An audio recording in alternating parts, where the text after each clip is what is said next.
எல்லாருக்கும் வணக்கம். இன்றைக்கி டாக்டர்ஸ் டே, மருத்துவர் தினம் அன்று உங்கள்கிட்ட பேசுகிறதுல ரொம்ப சந்தோஷமாக இருக்குது. நான் டாக்டர் முத்து சரவணகுமார், முத்தூஸ் மருத்துவமனை, சிங்கானூரில் இருக்கக்கூடிய எலும்பு முறிவு மருத்துவமனை, சரணமட்டியில் இருக்கக்கூடிய பல்துறை மருத்துவமனையோட துறை தலைவராகவும் சேர்மனாகவும் இருக்கேன். டாக்டர் முத்தூஸ் மருத்துவமனை சார்பில் அனைத்து மருத்துவர்களுக்கும், இந்த உலகத்தில் மக்களுக்காக சேவை செய்யக்கூடிய அனைத்து மருத்துவர்களுக்கும் எனது மனமார்ந்த உள்ளங்கனிந்த வாழ்த்துக்களை தெரிவித்துக் கொள்கிறேன். மருத்துவர்கள் பார்த்திங்கன்னா ஃப்ரண்ட் அண்ட் வாரியர்ஸ்னு சொல்லுவோம். கடவுள் படைத்த இந்த உடலையும் உயிரையும் காப்பாற்றுவதற்கும் அவர்களை வலி வேதனை பெயின் அண்ட் சஃபரிங் சொல்லுவோம். மென்டல் அண்ட் ஃபிசிக்கல் அகனி, உடல் மற்றும் மன வலியை போக்கும் முக்கியமான பொறுப்பை கடவுள் டாக்டர்ஸ்ட்டை கொடுத்துருக்காரு. அந்த உயிரை காப்பாற்றுறதும் அவங்களுக்கு கஷ்டத்தை போக்குறது தான் டாக்டர்களோட கடமை. அதுக்காக டாக்டர்களை கடவுளே உருவாக்கியிருக்காரு. என்றைக்கு மனிதன் தோன்றானோ அன்றைக்கே மருத்துவமும் தோன்றிடுச்சு. ஏன்னா எந்த ஒரு வண்டியும் ஈவன் ஒரு ஆட்டோமொபைல் இன்ஜினு கூட அதை சர்வீஸ்லாம் யாரும் வாங்க மாட்டாங்க. ஒரு இன்ஜின் வாங்குறீங்க, ஒரு மோட்டர் வாங்குறீங்க, ஏதோ ஒரு பொருளை வாங்குறீங்க, அந்த பொருளை இனிமேல் சர்வீஸே பண்ண முடியாது, ஓடுற வரைக்கும் ஓடும், அதுக்கப்புறம் எதுவுமே பண்ண முடியாதுன்னா யாராவது வாங்குவாங்களா? கண்டிப்பாக வாங்க மாட்டாங்க. அதே மாதிரி இந்த மருத்துவங்கிறது என்றைக்கு இந்த உலகத்தில் மனித இனம் உருவாச்சோ அன்றைக்கி உருவானதான் இந்த மருத்துவங்கிறது. பழைய காலத்தில் ஒவ்வொரு காலகட்டத்திலையும் ஒவ்வொரு வகையான மருத்துவம் இருந்தது. இப்போ இது அலோபதி மருத்துவம் ரொம்ப தலைவாங்கி நல்லா எல்லா நாட்டுகளிலும் ஓங்கி நிற்குது. இப்போ நல்லா டெவலப்டு கண்ட்ரிஸ் நல்லா டெவலப் ஆகி இப்போ டெவலப்பிங் கண்ட்ரீஸ்க்கும் நல்லா பெனிட்ரேட் ஆகிடுச்சு. அது எஸ்பெஷலி இந்தியா, தமிழ்நாட்டில் பார்த்திங்கன்னா ரொம்ப நல்லாயிருக்கும். அது எஸ்பெஷலி சவுத் இந்தியன் டாக்டர்ஸ் ரொம்ப பிரசித்தி பெற்றது, ரொம்ப திறமையானவங்க. நான் பல நாடுகளில் பணிபுரிஞ்சிருக்கேன், ட்ரைனிங் ஆகியிருக்கேன், பயிற்சி பெறும்போதும் சரி, பணிபுரியும் சரி. அந்த தமிழ்நாடு, சவுத் இந்தியா இதிலேருந்து வரக்கூடிய டாக்டர்ஸ்க்கு உலகம் பூரா ரொம்ப பெரிய பேர். ஈவன் சுவிட்சர்லாந்தில் கூட நான் இருக்கும்போது இந்தியன் டாக்டர்ஸ்னாலே ஒரு நல்ல மதிப்பு, அதுலேயும் சவுத் இந்தியன் டாக்டர்ஸ்னால் ரொம்ப நல்ல மதிப்பு. ஸோ இது நம்ம நாட்டுக்கு கிடைச்ச பெருமை. ஸோ அந்த நம்மளை உருவாக்கின டாக்டர் ஆனவங்க ஒவ்வொருத்தரும் உறுதிமொழி அடித்து நம்ம உயிரை காப்பாற்றுவோம், அவங்கள்ட்ட கஷ்டத்தை போக்கும்னு உறுதி எடுத்து மக்களை காப்பதற்காக போராடுவோம் என்று உறுதிகொள்ளும் சூளுரைக்கும் நேரம் இது. நமது மருத்துவமனை பார்த்திங்கன்னா முத்தூஸ் மருத்துவமனையில் இது ஒரு பேஷனேட்டாக எலும்புமுறிவு மருத்துவராக இப்படி ஒரு ஸ்தாபனத்தை உருவாக்கணும்னு சொல்லி ரொம்ப பேஷனேட்டாக உருவாக்குனதே முத்தூஸ் மருத்துவமனை. இதில் பார்த்திங்கன்னா ஆர்த்தோவில் நம்ம இது வரைக்கும் ஒரு 10 லட்சம் சர்ஜரி பண்ணியிருப்போம். மூட்டு மாற்று அறுவை சிகிச்சைன்ட்டு குறைஞ்சது ஒரு 8000 கேஸ் பண்ணியிருப்போம். நிறைய வெரைட்டிஸ் ஆஃப் நீ ரீப்ளேஸ்மெண்ட்ஸ் பண்ணியிருக்கோம். நிறைய ஹிப் ரீப்ளேஸ்மெண்ட் பண்ணியிருக்கோம். ஒரு 3000க்கு அதிகமான ஹிப் ரீப்ளேஸ்மெண்ட் பண்ணியிருக்கோம். நீ ரீப்ளேஸ்மெண்ட்லாம் பேஷண்ட்டோட ஹாப்பினஸ் பார்த்திங்கன்னா, ஒரு பேஷண்ட்லாம் ஒரு 82 வயசு, 2 மூட்டு மாற்றி ஆப்ரேஷன் பண்ணி நல்லா நடந்து டெய்லி 4 கிலோமீட்டர் நடைபயிற்சி போகிறாரு, யோகா பண்ணுறாரு. பழனி மலையில் அவரே 2 காலம் ஆப்ரேஷன் பண்ணி நல்லா பிடிக்காமல் ஒரே நான்ஸ்டாப்பாக மேலே ஏறி இறங்கியிருக்காரு. இதெல்லாம் ரொம்ப ஒரு சந்தோஷமான விஷயம். அவர் அந்த 82 வயசில் கூட அவர் நினச்சதை செய்கிற அளவுக்கு இருக்கார். அதே மூமெண்ட்டு, இயக்கம் தான் வாழ்க்கை. லைஃப் இஸ் ஃபார் மூமெண்ட் இல்லாட்டி லைஃபே இல்லை. ஒரு இடத்த விட்டு ஒருத்தரால் போக முடியாதுன்னா it is screw and life. So நம்ம ஒரு இடத்த விட்டு இன்னொரு இடத்துக்கு போனால் மட்டும்தான் இது வாழ்க்கையே நகரும். ஈவன் பூமியே சுற்றலைன்னா மூமெண்ட் இல்லாட்டி நின்றும், ஸ்தம்பிச்சிடும். So moment is life. அதனால் எல்லாருமே பார்த்திங்கன்னா கீப் கோயிங்பாங்க, கீப் மூவிங், கீப் கோயிங் அப்படிங்கிறது ஒவ்வொரு மணித்துணிகளையும் நம்ம யூஸ் பண்ணிட்டு அடுத்தடுத்து போயிட்டே இருக்கணும். அதுதான் லைஃப். அந்த நிமிஷங்கள் அந்த நிமிஷங்கள் நம்ம இருக்கக்கூடிய வாழ்நாட்களில் அந்த ஒவ்வொரு நிமிஷமும் நம்ம என்ன செஞ்சோங்கிற செயல் தான் ஒரு வரலாறாகவும் வாழ்க்கையாகவும் மாறுது. ஸோ அதில் மருத்துவங்கிறது ரொம்ப இன்றியமையாதது. அடுத்து பார்த்திங்கன்னா arthroscopy sports medicine, keyhole மூலமாக தோள்பட்டை முழங்கால் மூட்டில் ஸ்போர்ட்ஸ்லேயோ ஆக்சிடெண்ட்லேயோ வேறு ஏதோ காரணத்தினாலேயோ ஜவ்வுகள் குருத்தெலும்புகளில் காயம் ஏற்பட்டு அந்த குருத்தெலும்பையும் ஜவ்வையும் நம்ம ஆர்த்ரோஸ்கோப்பின்னு சொல்லக்கூடிய கீ ஹோலில் சரி பண்ணுறோம். அதுக்காக தனியாக ஒரு டிபார்ட்மெண்ட்டு என்னோடய தலைமையில் இருக்கிற ஒரு 3 கன்சல்டன்ட் டாக்டர்ஸ் இருக்காங்க, ஆர்த்ரோஸ்கோபி ஸ்போர்ட்ஸ் மெடிசனுக்கு மட்டும். அப்புறம் ரொம்ப முக்கியமானது பார்த்திங்கன்னா ஆக்சிடெண்ட் அண்ட் எமர்ஜென்சி. நம்ம ஆக்சிடெண்ட் எமர்ஜென்சிங்கிறது ரொம்ப இன்றியமையாதது. நம்ம ஆக்சிடெண்ட்டில் கீழே விழுகும்போதோ, ரோட்டில் ஆக்சிடெண்ட் ஆகிறப்போ, இண்டஸ்ட்ரியல் ஆக்சிடெண்ட் ஆகிறப்போ ஒரு பயங்கரமான விபத்தில் காயங்கள் ஏற்படுது, எலும்பு முறியுது, மூட்டு விலகுது, ஓப்பன் ஆகுது, லைஃப் த்ரெட்னிங் இன்ஜுரிஸ் ஆகுது. அதை உடனே உயிரை காப்பாற்றி அவங்களை காலை காப்பாற்றி திருப்பி அவங்க பழைய மாதிரி கொண்டு வரதுங்கிறது ரொம்ப முக்கியமானது. ஸோ இன்றைய காலகட்டத்தில் பார்த்திங்கன்னா 2 வீலர் 4 வீலரோட எண்ணிக்கை அதிகமாகிட்டே வருது. நம்ம ரோடோட இன்ஃப்ராஸ்ட்ரக்சர் பார்த்திங்கன்னா அவ்வளோ டெவலப் ஆக முடியாது. இப்போ கோயம்புத்தூரோட அளவு பார்த்து இந்த மெயின் ரோடெல்லாம் அவ்வளோதான், அதுக்கு மேலே எக்ஸ்பான்ஷன் பண்ண முடியாது. பட் நம்பர் ஆஃப் வெஹிக்கிள்ஸ் ஜாஸ்தி ஆகிட்டே இருக்குது. அதனால் ஆக்சிடென்ட் ரேட்டு கொஞ்சம் அதிகமாகும். பட் இப்போ நம்ம நிறைய டிராஃபிக் ரூல்ஸ் போட்டு போலீஸ் துறை காவல்துறையோட ஒரு கடுமையான உழைப்பினால் அந்த சாலை விபத்தை ரொம்ப குறைச்சிருக்காங்க. ஸோ இருந்தாலும் விபத்துங்கிறது எப்போனாலும் ஏற்படலாம். ஸோ அந்த விபத்தில் ஏற்பட்டவங்களை காப்பாற்றுறதுக்கு அந்த ஆக்சிடென்ட் எமர்ஜென்சி நம்ம ஹாஸ்பிட்டல் ரொம்ப தலை சிறந்து விளங்குது.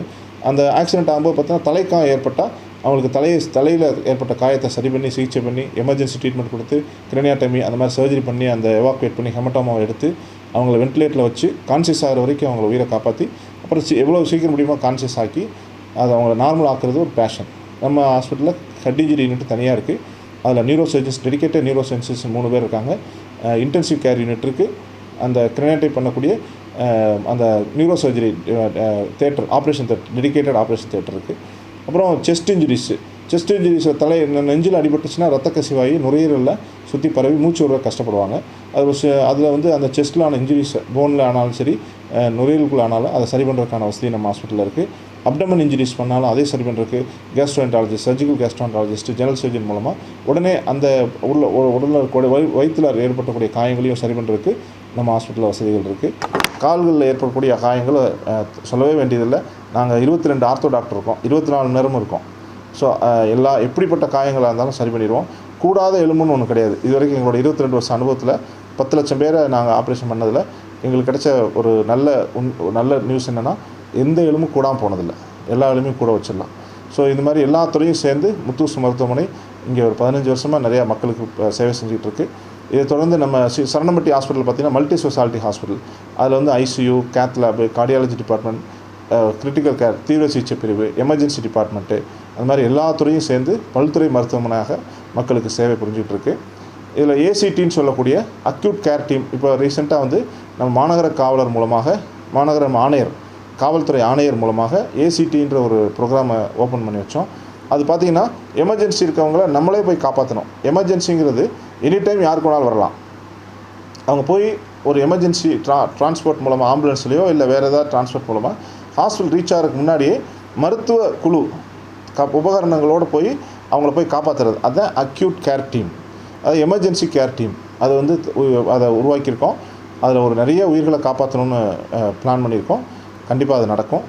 ஸோ அப்புறம் கார்டியாலஜி பார்த்திங்கன்னா இது வரைக்கும் 2000 கேத்லாப் ப்ரொசீஜர்ஸு ஆஞ்சியோகிராம் பண்ணி ஆஞ்சியோபிளாஸ்டி பண்ணி நிறைய 2000 பேருக்கு இது வரைக்கும் சரி பண்ணியிருக்கோம். ஸோ இவ்வாறு ஒரு பல்துறை மருத்துவமனையாக செயல்பட்டு வருகிறது.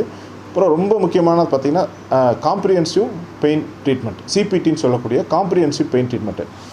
இப்போ ஒரு காலத்தில் பார்த்திங்கன்னா முட்டி வலினா ஆப்ரேஷன் தான், ஜவ்வு கிழிஞ்சிச்சுன்னா ஆப்ரேஷன் தான் பண்ணணும், குருத்தெலும்பு தேஞ்சிருச்சுன்னா ஆப்ரேஷன் தான் பண்ணணும் அப்படிங்கிற சூழ்நிலை இருந்து மாறி இப்போ சின்ன சின்ன காயங்கள் குருத்தெலும்புலையோ இல்லை மூட்டு தேய்மானத்தோட ஆரம்ப கட்டத்தில் மூட்டு தேய்மானத்தோட 4 கட்டம் சொல்லுவோம்.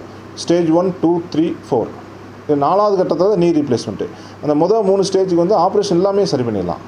அதுக்கு பல வகையான ட்ரீட்மெண்ட்டு பிஆர்பி இன்ஜெக்ஷன் சொல்லக்கூடிய ஹைலோ பிஆர்பி மூலமாக அந்த உள்ளே இருக்க காயங்களை ஆற்றுறோம். அப்புறம் ஆர்எஃப்னு சொல்லக்கூடிய கூல்டு ஆர்எஃப்னு சொல்லுவோம். ரேடியோ ஃப்ரீக்வன்சி மூலமாக அந்த மூட்டில் ஏற்படக்கூடிய காயங்கள் தேய்மானத்தினாலேயோ அடிபட்டதுனாலேயோ ஏற்படைய காயத்தை கம்ப்ளீட்டாக பெயினை மட்டும் நிப்பாட்டக்கூடிய நியூரோ மாடுலேஷன் அப்படின்னு சொல்லக்கூடிய ஒரு ஆர்எஃப் ரேடியோ ஃப்ரீக்வன்சி ட்ரீட்மெண்ட்டு. அது வந்து கூல்டு ஆர்எஃப்னு சொல்லக்கூடிய என்னென்னா ஒரு மூட்டில் எவ்வளோ பெரிய காயமாக இருந்தாலும் 5 சென்டிமீட்டர் அகலத்துக்கு ஒரு காயம் இருந்தால் கூட அந்த பெயினை கம்ப்ளீட்டாக ஒரே ஒரு இன்ஜெக்ஷனில் சரி பண்ணிடுவாங்க. ஸோ இந்த மாதிரி வந்து மூட்டு வலிக்கு, தோள்பட்டை வலிக்கு, ஹிப் பெயினுக்கு, அப்புறம் ரொம்ப அற்புதமான தண்டுவட சிகிச்சைக்கு. நம்ம தண்டுவடத்தை பார்த்திங்கன்னா நிறைய பேருக்கு டிஸ்க் ப்ராப்ளம் இருக்கும், பேக் பெயின் இருக்கும், நெக் பெயின் இருக்கும், முதுகு வலி, இடுப்பு வலி. நிறையா 2 வீலரில் போவாங்க, வேலை செய்வாங்க, ரொம்ப நேரம் உட்காந்து வேலை செய்வாங்க. அந்த மாதிரி இருக்கவங்களுக்கு பார்த்திங்கன்னா இந்த டிஸ்க்குனால் ஏற்படக்கூடிய இடுப்பு வலி, கழுத்து வலியை முழுமையாக சரி பண்ணுறதுக்கு 8 வகையான ட்ரீட்மெண்ட் இருக்குது ஆப்ரேஷன் இல்லாமல். இந்த 8 வகையான ட்ரீட்மெண்ட்டில் 99% பேஷண்ட்ஸ் 100 பேர் வந்தாங்கன்னா 99 பேர் சரியாயிடுறாங்க. இது ஒரு பெரிய ஒரு அற்புதமானது. இது எல்லா மக்களுக்கும் ரீச் ஆகணும். தண்டுவடத்தில் ஏற்படக்கூடிய ப்ராப்ளங்களை, இடுப்பு வலியை, கழுத்து வலியை முழுவதுமாக அறுவை சிகிச்சை இல்லாமல் சரி பண்ணி விடலாம். அதில் 199 பேர் அறுவை சிகிச்சை இல்லாமல் சரியாகலாங்கிறது ரொம்ப நல்ல விஷயம். நிறைய பேர் வந்து இடுப்பு வலி மாத்திரை கொடுப்பாங்க, கேட்கல, ரொம்ப நாள் ஆச்சு, இந்த வலி கீழே இறங்குச்சு, ஷயாட்டிக்கா வந்துச்சு, டிஸ்க் விலகுச்சு, காலுக்கு நரம்பு வந்துச்சு, இந்த மாதிரி நிறைய பேர் ரொம்ப கஷ்டப்படுவாங்க. இதெல்லாம் பார்த்திங்கன்னா ஒரு ஸ்டேஜில் சரியாயிடும். இந்த 8 வகையான இன்ஜெக்ஷன் பார்த்திங்கன்னா ஸ்பெஷல் ஐவி இன்ஜெக்ஷன் போடுவோம். ஒவ்வொரு ஸ்டேஜ்லேயும் ஸ்பெஷல் இன்ஜெக்ஷன்ஸ் இருக்குது. இதில் 8 லெவல் இருக்குது. அந்த ட்ரீட்மெண்ட்டில் கம்ப்ளீட்டாக சரியாயிடுவாங்க. இது பெரிய வரப்பிரசாதம். நிறைய பேர் சரியாகி போயிருக்காங்க. அதில் வந்து கூல்டு ஆர்எஃப்ங்கிற ஒரு மிஷின் வந்து நம்ம கோயம்புத்தூர்லேயே நம்ம ஹாஸ்பிட்டலில் முதல் முறையாக நம்ம ஹாஸ்பிட்டலில் வச்சு அதில் இது வரைக்கும் 1 வருஷமாக ட்ரீட்மெண்ட் கொடுத்துட்ருக்கோம். ரொம்ப நல்ல ரிசல்ட் இருக்குது. அதில் ஃபேசட்டல் பெயின் சொல்லக்கூடிய டிஸ்க்குனால் ஏற்படக்கூடிய எல்லா வலிகளையும் back pain, neck pain, mid back pain, muscular pain, radiating pain, sciatica, பிரேக்கியாலஜியான்னு சொல்லக்கூடிய கையில் இருக்க நரம்பில் இருந்துச்சுன்னா பிரேக்கியாலஜின்னு சொல்லக்கூடிய எல்லா வழியுமே கம்ப்ளீட்டாக சரி பண்ணக்கூடிய வைத்தியம் நிறைய வந்துருச்சு. இந்த மாதிரி நம்ம மக்களுக்கு அவங்களுடைய வாழ்நாட்களில் அவங்க சிரமம் இல்லாமல் வலி வேதனை இல்லாமல் ஆக்குறதுக்கு என்னென்ன வழிகள் இருக்கோ அத்தனையும் இங்கே கொண்டு வரணும், நம்ம மக்களை கொண்டு போய் சேர்க்கணுங்கிறத நம்ம முத்தூஸ் மருத்துவ நோக்கம் என்றைக்கும். அவங்க உயிரை காப்பாற்றணும், அவங்கள வந்து சந்தோஷமாக வைக்கணும், அவங்கள சிரிக்க வைக்கணும், வலி வேதனையிலேருந்து அவங்கள விடுபட வைக்கணும். அதை எங்களோட நோக்கம், எங்கள் மருத்துவர்களோட நோக்கம். அதுக்காக கடைசி வரைக்கும் போராடுவோம். இந்த மருத்துவர் தினத்தன்று இந்த மருத்துவர்களுக்கு அகெயின் எல்லாத்துக்கும் என்னோடய பிளெஸ்ஸிங்ஸு, வாழ்த்துக்கள். மற்றும் நம்ம மருத்துவ தொழில்ங்கிறது பார்த்திங்கன்னா உலகத்திலே ஒரு உன்னதமான தொழில். ஒரு மருத்துவராக சொல்கிறேன், இதுக்கு மேலே ஒரு உன்னதமான தொழில் உலகத்தில் இருக்கவே முடியாது. அவர் கடவுள் கொடுத்த உடல், இந்த உயிர், இந்த நம்ம உடலும் உயிரும் யாராலையும் கொண்டு வரவும் முடியாது, எடுத்துகிட்டு போக முடியாது.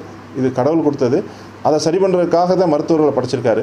அப்போனா கடவுள் தான் நம்மளை நம்ம ஒவ்வொரு மருத்துவரும் ஒரு வியாதியை சரி பண்ணும்போது, ஒரு நோயாளியை சரி பண்ணும்போது கடவுள் தான் உள்ளே வர்றதா அர்த்தம். ஈவன் பேஷண்ட்ஸே அப்படி தான் சொல்லுவாங்க, எங்களோட தெய்வமே உள்ளே வந்து சரி பண்ணிச்சுருப்பாங்க. அது மாதிரி அந்த மருத்துவருக்குள்ளே கடவுள் இருக்கார், அந்த ஆத்மாக்குள்ளே கடவுள் இருக்கார், அந்த இறைவனே சரி பண்ணுறாரு தான் நிதர்சனமான உண்மை.